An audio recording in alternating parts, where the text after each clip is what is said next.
Hi, I'm John Ketcham, Dream Rekindler for all you earthbound travelers of light. Today, I want to talk about what I've termed the Zero's Journey. Now, I'm sure a lot of you are familiar with Joseph Campbell's work and what he used to call the hero's journey. Basically, the hero's journey was that all of us were likened to members of a tribe.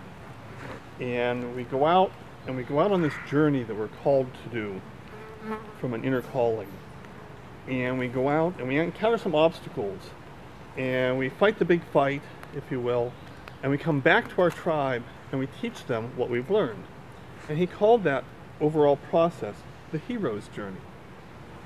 And what I'm talking about today, the Zero's journey, is perhaps just a ultra magnification of a single aspect of that hero's journey. The Zero's journey is a process where, for some of us, when we go to follow our dreams, if you will, we don't just encounter a little obstacle, a little mountain, a minor adversary. We go out full force in pursuit of our afflatus, our inner inspired dreams and hopes and aspirations. We go out on our journey and we get the snot beat out of us, for lack of a better term. If you're familiar with the book of Job in the Bible, Job is a classic example of the Zero's journey.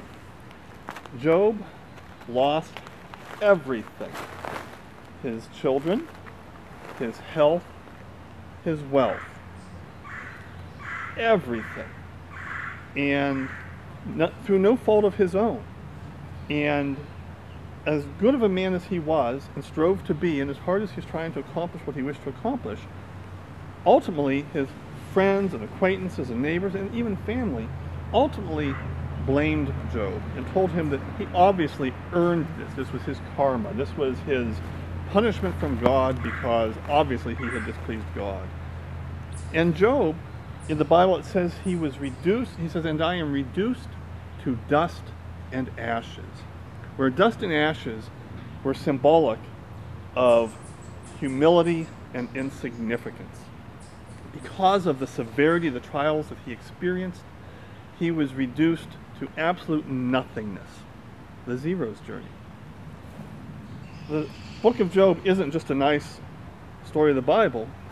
It's unfortunately, or fortunately, the story of the life of a lot of your spiritual people as they journey out on their hero's journey. Not everybody makes it to the mountaintop, and even for those that do, some of them, before they reach that summit, go through the Zero's journey. It's a humbling process. I myself have been through the Zero's journey, and then some. I lost my health. I lost my wealth. I lost my lifestyle, my livelihood, my wealth-making capability, through no fault of my own. It's part of the process. It's part of the process of life. And it actually serves a purpose. In going through this pain and suffering, first off, it awakens you to the pain and suffering of those around you. Secondly, it humbles you. It strips you of your ego.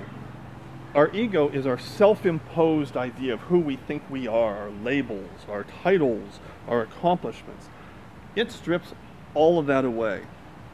And you're probably thinking, what possible benefit could that be? There's a lot of it. We were made in the image and likeness of God. We have divinity within us. We are reflections of divinity. We are reflections of unlimited possibility and potential and love. And every label, every title, every accomplishment that we circumscribe around ourselves limits this unlimited possibilities, unlimited potentiality that is us. And in stripping away all these external labels and titles and things that we've put on ourselves, it allows us to be the perfect reflection of perfection itself. It's not an egotistical thing, quite the opposite.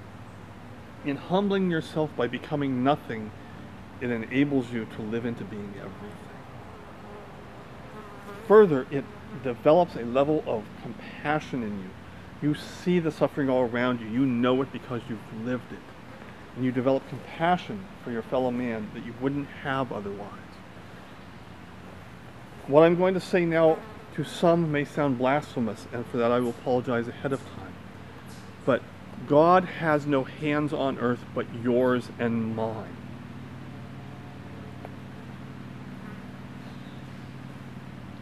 When you go through the Zero's journey, it enables you, by becoming the perfect reflection of perfection of love itself, you see the need, you feel the need, you develop a level of compassion you would never otherwise have even fathomed, and you step up to the plate because your hands become God's hands.